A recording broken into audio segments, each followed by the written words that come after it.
السلام علیکم ناظرین، میں ہوں ذوالقرنین حیدر، آپ دیکھ رہے ہیں یوٹیوب چینل۔ ناظرین، آج ہمارے ساتھ موجود ہیں سینئر صحافی اور اینکر پرسن عارف حمید بھٹی۔ عارف حمید بھٹی صاحب کے بارے میں مشہور ہے کہ یہ خاص طور پہ اندر کی خبر رکھتے ہیں اور کہ بڑی بڑی میٹنگ میں، خاص طور پر جو سیاسی میٹنگز ہیں ان کے اندر ہوتا کیا ہے وہ خبریں یہ نکال کے لاتے ہیں۔ تو آج ان سے پوچھتے ہیں کہ ان کے پاس کیا اندر کی خبریں ہیں، ان سے سوال کریں گے۔ بھٹی صاحب، تھینک یو، آپ نے ٹائم دیا۔ یہ مجھے بتائیں کہ مریم نواز کی آج پریس کانفرنس ہوئی ہے اور ویڈیو کا ذکر آ رہا تھا، کافی عرصے سے ہم سن رہے ہیں جی اور بھی ویڈیوز ہیں، آپ کے پاس کوئی اطلاعات ہیں کہ کتنی ویڈیوز ہیں اور ان ویڈیوز کا مقصد کیا ہے؟ بسم اللہ الرحمن الرحیم۔ ایک تو ذوالقرنین میری دعا کہ اللہ تعالیٰ، آپ بڑے انرجی ہے آپ میں، بڑے اچھی انسائڈر خبریں دیتے ہیں، آپ کا یہ یوٹیوب چینل کامیاب ہو۔ ناظرین، ہو سکے تو ذوالقرنین حیدر کا یوٹیوب سبسکرائب کریں، لائک کریں اور شیئر کریں، یہ ایک اچھا بچہ ہے، محنت کرتا ہے، قابل ہے۔ اب آ جاتے ہیں مریم نواز کی آج پریس کانفرنس گھبراہٹ کا شکار تھی۔ انفیکٹ پریس کانفرنس انہیں اس لیے کرنا پڑی کہ ماضی میں آج تک مریم نواز کسی کو ملتی نہیں۔ 2008 سے لے کے 18 تک شہباز شریف کی حکومت تھی اور عملاً پنجاب میں حمزہ صاحب نے چلایا۔ مریم اور حمزہ صاحب کے سخت اختلافات ہیں، یہ جتنی مرضی تردیدیں کرتے رہے، میں ایز اے رپورٹر ایک خبر دے رہا ہوں اور چیلنج کر رہا ہوں۔ جلسہ 13 کو ہوا، وہ کامیاب نہیں ہو سکا حکومت کے مطابق، میرے انفارمیشن کے مطابق 25,000 تھے، گو کہ مریم صاحبہ خود کہتی ہیں اس میں کروڑوں لوگ تھے، شاید ہوں گے۔ ہاں، ویڈیو کا جو انہوں نے کہا یہ بہت خوفناک ویڈیو ہے، یہ تقریباً 8-9 کے قریب ویڈیو ہیں اور اہم ترین شخصیات کے بارے میں۔ 13 دسمبر کو لاہور کے جلسے میں نواز شریف نے ایک ویڈیو لیک کرنی تھی، جسے زرداری نے، کیونکہ زرداری سب طاقتور حلقوں سے ڈیل کر چکے ہیں، انہوں نے اس کو مجبور کیا کہ یہ ویڈیو لیک کا کام ابھی نہ آپ کریں، یہ جب آپ دھرنا دیں گے تو تب کیجیے گا۔ اور مریم نواز خود بھی کہہ چکی ہیں ان کے پاس ایسی ویڈیو ہے جو دیکھی نہیں جا سکتی۔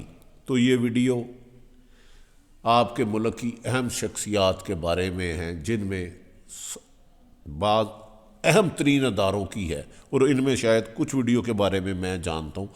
اگر یہ ویڈیو کا کھیل کھیلا گیا تو یہ ایک خوفناک ہوگا۔ یقیناً جن کی ویڈیو یہ چلانا چاہتی ہیں اس میں کچھ عدلیہ کے سابقہ لوگ ہیں، میں نام نہیں لینا چاہتا، اسٹیبلشمنٹ کے ہیں، لیکن جن کے بارے میں یہ ویڈیو دکھانا چاہتی ہیں ان کے پاس مریم اور ان نون لیگ کی فیملی کے اس سے 10 گنا زیادہ ویڈیو ہیں۔ یہ گندا کھیل کھیلا تو یقیناً ہمارے اداروں کے لیے تو جواب دینا مشکل ہوگا، لیکن یہ کھیل پاکستان کے لیے اچھا نہیں ہے۔ میرا خیال ہے مریم کو ایسی گندی سیاست سے گریز کرنا چاہیے۔ نہیں، آپ نے ایک بات کی ہے کہ ایسی ویڈیوز ہیں جو دیکھی بھی نہیں جا سکتی، اس کا مطلب ہے غیر اخلاقی ویڈیوز ہیں؟ یقیناً غیر اخلاقی ویڈیو ہیں جس کو ہم ٹی وی پہ، کوئی بھی نیشنل ٹی وی نہیں دکھا سکتا، یہ میں چیلنج کر رہا ہوں۔ تو مریم نواز یہ حوصلہ رکھتی ہیں کہ وہ غیر اخلاقی ویڈیو دکھائیں خاتون ہوتے ہوئے؟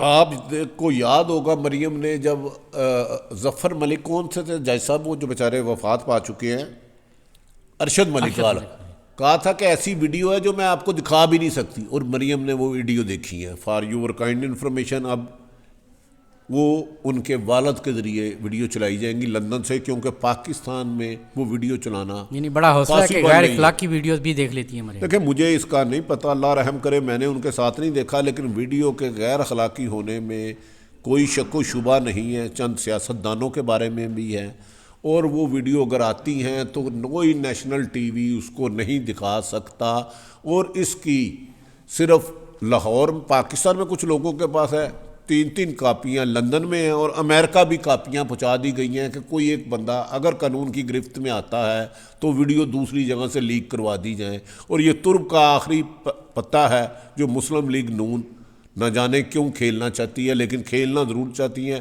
نواز شریف اور مریم بازید ہیں، جبکہ شہباز شریف سخت خلاف ہیں کہ یہ اسٹیپ نہ اٹھایا جائے، کیونکہ اس کے بعد جو ویڈیو آئے گی اپوزیشن کو بھی فیس کرنا ناممکن ہو جائے گا۔ بلاول بھٹو نے اچانک لاہور جلسہ ہوتا ہے اور ناکامی کی بات ہوتی ہے، اور پھر وہ شہباز شریف سے ملاقات کرنے کے لیے پہنچ جاتے ہیں۔ اس ملاقات کے پیچھے کہانی ہے کیا؟ دیکھیں، Bilawal Bhutto P D M سے الگ نہیں ہوں گے۔ بلاول بھٹو خود کہتے ہیں کہ رزائن دینا ایٹمی دھماکہ ہوگا۔ ایٹمی دھماکہ کوئی اس وقت کرتا ہے جب ملک تباہ ہو جائے، اس کے بعد ختم ہو جاتے ہیں ملک، اور ایٹمی دھماکہ آخری حل ہوتا ہے کسی بھی سیاست کا ترک کا پتہ۔ کوئی 2 ملکوں میں اگر جنگ بھی لڑے تو ذوالقرنین صاحب آپ مجھ سے بہتر جانتے ہیں، پہلے جنگ لڑی جاتی ہے، ایٹمی دھماکے کے بعد وہ ملک پھنڈرات بن جاتے ہیں، 7 نسلیں کرتی ہیں، تو وہ جانتے ہیں کہ وہ ریزائن نہیں دیں گے، کیونکہ سندھ میں ان کی حکومت ہے، ان کو NRO مل چکا ہوا ہے، آصف زرداری کے ساتھ کیس چلنے بند ہو گئے ہوئے ہیں، بے نامی اربوں کے اکاؤنٹ بند ہو گئے ہوئے ہیں، مراد علی شاہ اور دیگر لیڈروں کی گرفتاری کے سلسلے بند ہو چکے ہوئے ہیں۔ بلاول نے اپنی مرضی سے مریم کے ساتھ اس کو جوڑا، اسے انگیج کیا رکھا اور کہا کہ مریم اتنا پھٹے اداروں کے خلاف کہ ادارے نون لیگ سے بدزن ہو جائیں، اگر PTI کی حکومت جاتی ہے تو سیکنڈ آپشن ہمیں غور کریں۔ تو جب انہوں نے دیکھا کہ جلسہ کامیاب نہیں ہوا اور انہیں اطلاع ملی کہ نون لیگ میں اختلافات ہیں اور ہو سکتا ہے کہ نون لیگ پوری استعفے نہ دے، تو وہ ایک اہم ترین شخصیت کا پیغام لے کے جیل میں شہباز شریف کے پاس گئے۔ آپ یاد رکھیں کہ شہباز شریف مسلم لیگ نون کے سربراہ مریم VP ہیں، وہ ریزائن نہیں بھیج سکتی، اور شہباز شریف نے میری اطلاع کے مطابق انہوں نے کہا کہ جی بتائیں، مریم تو کہتی ہے ہم ریزائن دینے کے لیے تیار ہیں، تو شہباز شریف نے کہا میں اس کی اس رائے سے متفق نہیں ہوں، میری نظر میں یہ آخری آپشن ہے، اسے استعمال نہیں کرنا۔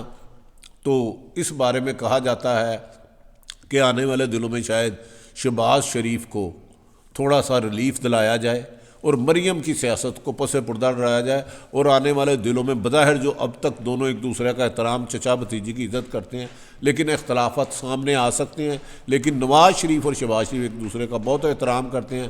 استعفے دینا ان کے لیے بھی مشکل ہے، کیونکہ 20 سے 25 لوگ جن کو میں جانتا ہوں نون لیگ کے، انہوں نے واضح طور پہ کہہ دیا ہے کہ ہم بہت مشکل سے منتخب ہوئے تھے، اپنے علاقے میں 1.5 لاکھ ووٹ لیا ہے، تو ہم نے اپنے ووٹروں سے پوچھا نہیں، تو یہ مریم نواز کون ہوتی ہیں ہمارے ریزائن کا فیصلہ کرنے والی؟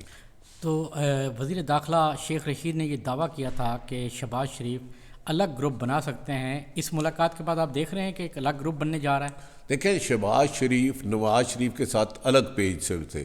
آپ کو یاد ہوگا نواز شریف جب پہلی دفعہ لندن سے آئے اور 17 گھنٹے کی فلائٹ تھی جو 8 گھنٹے لیٹ ہوئی، شہباز شریف 17 گھنٹے بعد نواز شریف اور مریم لندن سے لاہور پہنچ گئی، لیکن شہباز شریف مسلم مسجد سے 8 کلومیٹر فاصلہ طے کر کے ایئرپورٹ نہیں پہنچے، کیونکہ وہ اہم طاقتور حلقوں کے ساتھ رابطے میں تھے۔ لیکن اہم طاقتور حلقوں سے ڈیل کیا تو نواز شریف باہر گیا، اسی ڈیل کے تحت مریم نے جانا تھا، لیکن شہباز شریف نے جا کے ادھر امریکہ لابیسٹ امریکن ہائے کے لیے اہم اداروں کے طاقتور حلقوں نے جا کے کا وائلیشن کیا ہے، جس پر عمران خان نے بھی تھوڑا سی ضد کی کہ میں نے مریم کو نہیں جانے دینا۔ پھر شہباز شریف اور اہم اداروں میں تھوڑا سا فاصلہ ہوا، اور اب اگر شہباز شریف باہر آتے ہیں تو میرا خیال ہے وہ نواز شریف اور مریم کا بیانیہ جو اداروں سے ٹکراؤ کا وہ لے کر نہیں چلیں گے، وہ کوئی درمیانہ راستہ نکالیں گے، بند گلی میں نہیں جائیں گے۔ شیخ رشید صاحب ٹھیک کہتے ہیں 4 نمبر گیٹ کی پیدائش ہے، اور میرا خیال ہے مریم صاحبہ 4 نمبر گیٹ میں جانے کی بجائے دیوار سے ٹکرے مار رہی ہیں۔ 4 نمبر گیٹ آپ بھی جاتے ہیں، آپ کے قریبی پنڈی ہے، تو 4 نمبر گیٹ سے ٹکرانے والے اکثر گر جایا کرتے ہیں۔ مولانا فضل الرحمان نون لیگ کو دھوکہ دے سکتے ہیں؟ مولانا فضل الرحمان پہلے دن سے ریزائن دینا چاہتے تھے، ان کی اور عمران خان کی ذاتی لڑائی بن چکی ہے۔ انہوں نے تو پہلے دن ہی کہا تھا کہ مجھے ریزائن دو، ماضی میں بھی تم نے مجھے دھوکہ دیا، میں آپ کے ساتھ نہیں چلوں گا، آپ نے مجھے اسلام آباد بھیجا اور اپنے NRO دونوں جماعتوں نے لے لیے، پیپلز پارٹی اور نون لیگ نے۔ اب مولانا کو دونوں جماعتوں نے ریزائن نہیں دیے، اور ٹرک کی بتی کے پیچھے یہ زرداری کی پالیسی کے مطابق نہیں دیے گئے۔ اب مولانا کے پاس خلاف کھلنے والے اربوں خربوں روپے کے کیس، لگتا ہے کہ مولانا کسی بھی بڑے موقع پر اگر انہیں کوئی بڑی آفر ہوتی ہے طاقتور حلقوں سے، جن کے وہ شروع سے بندے رہے ہیں، آج کل تو وہ سخت منہ سے آگ نکالتے ہیں نا، الفاظوں میں گولہ باری کرتے ہیں داروں پر، لیکن بغل بچے تو انہی کے رہے ہیں۔ تو اگر ان کو یہ ڈیل مل جاتی ہے کہ ان کے پاس نیب میں اربوں خربے کے ان کے قریبی لوگ پکڑے گئے ہیں، کوئی رعایت ملتی ہے، تو میرا خیال ہے مولانا صاحب بھی اڑ جائیں گے۔ مریم اور شہباز شریف ہمیں اکیلے نہ رہنا، ہمیں چھوڑ کر، ہم اکیلے نہ رہنا ہمیں چھوڑ کر، اس قسم کا گانا گائیں گے تنہائی میں۔ اچھا، اکثر یہ باتیں ہوتی رہی ہیں کہ جی جو نواز شریف کا اتنا سخت بیانہ ہوا ہے، تو ایسے لگتا ہے کہ جیسے ان کے پیچھے کوئی ہے، بات آتی رہی سعودی عرب کی، لندن کی بھی آتی رہی، پھر امریکہ کی بھی آئی۔ آپ کو لگتا ہے کہ انٹرنل بھی کوئی ان کو سپورٹ ہے؟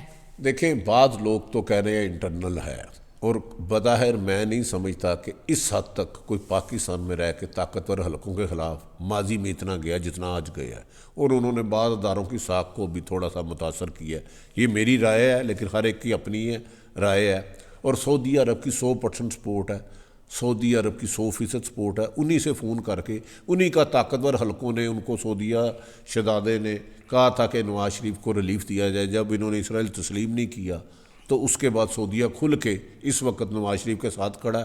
اور نہایت خبر جو آپ کے لیے مشکل ہے، امریکن ڈونلڈ ٹرمپ نے ایک قریبی ترین اپنے داماد کے جاننے والے کو جو پرائم منسٹر کے بڑے قریب ہے، وہ انہیں مجبور کر رہے ہیں ایڈوائزر صاحب کہ اسرائیل کو تسلیم کر لیں. یہ ذمہ داری ان کو سونپ دی گئی ہے. اسی وجہ سے اسرائیل کو گو کہ وزیر اعظم کہہ چکے ہیں کہ ہم مسلمان ہیں الحمدللہ کبھی نہیں کریں گے، لیکن اس کی لابیاں ہو رہی ہیں. کیا آپ وزیر اعظم یہ دباؤ قبول کر لیں گے؟ کیونکہ دیکھیں ابھی تک وزیر اعظم نے یہ دباؤ قبول نہیں کیا اور وہ قائد اعظم کا ریفرنس دیتے رہے ہیں، لیکن میرا خیال ہے سعودی عرب بار دیگر طاقتوں میں ہمیں لالچ بھی دیا گیا، ہمیں ڈرایا بھی گیا، لیکن اب جو وزیر اعظم کے قریبی لوگ ہیں ان کو یہ ذمہ داری دی گئی ہے اور وہ اس پہ کام بھی کر رہے ہیں. ان کا نام لینا میں مناسب نہیں سمجھتا کیونکہ مجھے یقین ہے بہرحال وہ کام کر رہے ہیں.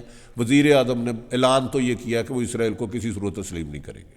نہیں تو آپ کیا سمجھتے ہیں کہ اگر امریکہ پریشر ڈالے گا تو یہاں صرف وزیر اعظم نے فیصلہ نہیں کرنا، اسٹیبلشمنٹ بھی تو اس فیصلے میں شامل ہوگی. اسٹیبلشمنٹ بھی واضح طور پہ کہہ چکی ہے کہ ہم اسرائیل کو تسلیم نہیں کریں گے. لیکن کچھ باتیں ہیں جو ملکی انٹرسٹ میں ہوتی ہیں وہ ہمیں بینگ اے جرنلسٹ نہیں کرنی چاہیے. یقیناً یہ ہمارے ادارے کہہ چکے ہیں، پاکستانی قوم بھی کہہ چکی ہے، مقبوضہ کشمیر بھی ہم کہتے تھے کشمیر بنے گا پاکستان، ہماری شاہراہ ہے. 5 اگست غالباً وہ قبضہ کر چکے ہیں اور شمالی شاہراہ ان کے پاس ہے. بہرحال دباؤ ہے، فوج بھی چاہتی ہے اس نے نہ اسرائیل کو تسلیم کیا جائے، اسی لیے یو اے ای سعودی عرب میں پاکستانیوں کو خراب کیا جا رہا ہے، واپس کیا جا رہا ہے ریمیڈنس، اسی لیے واپس آ رہی ہیں. لیکن یہ ہم دوسرے کیمپ چین میں جا چکے ہیں. اگر چین ہمیں فیور کرتا ہے تو ادروائز سخت مشکلات تو ہوں گی. جب قومیں بڑے مقصد کے لیے لڑتی ہیں قربانیاں تو دینی پڑتی ہیں. دیکھنا یہ ہے کہ وزیر اعظم اپنے اس دوست کو بھی جیسے باقیوں کو جواب دیتے ہیں کہ نہیں. لیکن بظاہر مشکل لگتا ہے کہ پاکستان اسرائیل کو تسلیم نہیں کرے گا.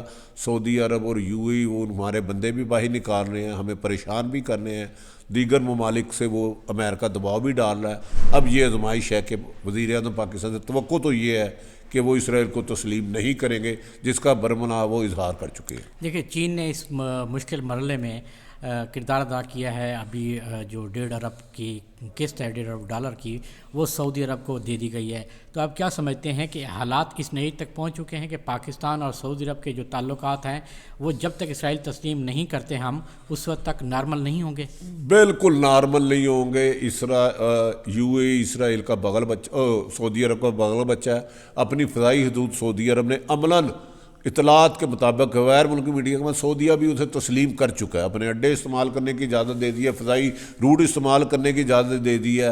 اور جیسے ہی پاکستان صرف اس میں رکاوٹ اس کو نظر آتا ہے اور وہی پاکستان پہ دباؤ ڈال رہے ہیں کہ نئے سناریوں میں آپ کو اسرائیل کو تسلیم کرنا ہوگا ورنہ آپ کی مالی مشکلات. یاد رکھیں تقریباً 20 لاکھ سعودی عرب میں ہمارے لوگ کام کر رہے ہیں اور 15 لاکھ یو اے میں. اگر اتنے لوگ آتے ہیں تو 1.5 کروڑ خاندان بھوکے مر جائیں گے. کیا چین ہمارے اتنے لوگوں کو روزگار دے سکتا ہے؟ یہ آزمائش ہے. لیکن سعودی عرب کھل کے اسرائیل کے ساتھ ہے اور انہی کے لیے امریکہ سعودی عرب کے ذریعے ہی ہم پر دباؤ ڈال رہا ہے. آخری سوال ہے کہ حکومت کے لیے کوئی آگے مشکلات آپ دیکھ رہے ہیں؟ دیکھیں حکومت ویسے پہلے دن سے ہی مضبوط نہیں تھی. حکومت کی ناقص کارکردگی، بڑھتی ہوئی کرپشن، آسمان کو چھوتی ہوئی مہنگائی، دردناک مہنگائی، بجلی، پٹرول، گیس کی قیمتیں حکومت کے لیے سخت نقصان دہ. اپوزیشن سے انہیں خطرہ نہیں، لیکن جب تک طاقتور حلقے حکومت کے ساتھ ہیں، کیونکہ ہماری اطلاع ہے کہ طاقتور حلقوں نے نون لیگ پر کراس لگایا ہے کیونکہ انہوں نے اداروں کی عظمت کو بھی ٹارگٹ کیا. ادارے میرے ملک کی شان آن ہے، انہیں نہیں کرنا چاہیے. تو عمران خان تک جب تک طاقتور حلقے ہیں، ادروائز 3-4 تو ایم کیو ایم پیچھے کر لیں، قاف لیگ پیچھے کر لیں تو عمران خان صاحب کی حکومت کے خلاف کل عدم اعتماد آ سکتا ہے. ان کی حکومت جو قائم ہے تو طاقتور حلقوں کی وجہ سے، ادروائز ان کی کارکردگی قابل ستائش نہیں. وہ خود اچھے آدمی ہیں، ایماندار ہیں، لیکن ٹیم اچھی نہیں بنا سکتے. تھینک یو ویری مچ سر. ناظرین آپ نے بھٹی صاحب کے انکشافات بھی دیکھے. یقیناً بھٹی صاحب کے انکشافات سے آپ کے علم میں بھی اضافہ ہوگا. انشاءاللہ اگلی ویڈیو کے ساتھ پھر حاضر ہوں گا. تب تک کے لیے اللہ حافظ. یہ صرف